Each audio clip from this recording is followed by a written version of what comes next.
তদন্ত কাৰ্য চলি আছে গতিকে এইখিনি কথা ৰাজহুৱা কৰিলে কিবা তদন্তত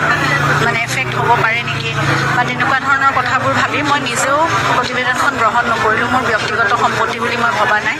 যিহেতু তদন্ত কাৰ্য চলি আছে আৰু আইন ব্যৱস্থাত মই সম্পূৰ্ণ আস্থা ৰাখি আগবাঢ়ি আছোঁ যি সহযোগিতা লাগে যেতিয়াই লাগে মই আগবঢ়াইছোঁ মই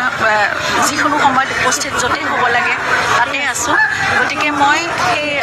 যিটো ৰিপৰ্ট সেই ৰিপৰ্টটো মই তদন্তকাৰী বিষয়াৰ হাততে উভতাই পঠিয়াইছোঁ সেয়া তেওঁলোকৰ হাততেই থাকক আৰু তেওঁলোকে তাৰ উচিত বিচাৰ কৰিব সেয়া মোৰ সম্পূৰ্ণ বিশ্বাস আছে আৰু অতি শীঘ্ৰে আমি লাহে লাহে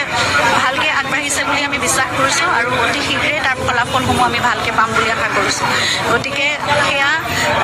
আদালতৰ ওচৰতে হওক বা তদন্তকাৰী বিষয়াৰ ওচৰতে থাকক এতিয়া মই ব্যক্তিগত সম্পত্তি হিচাপে মই ভবা নাই আৰু সেইখিনি তদন্ত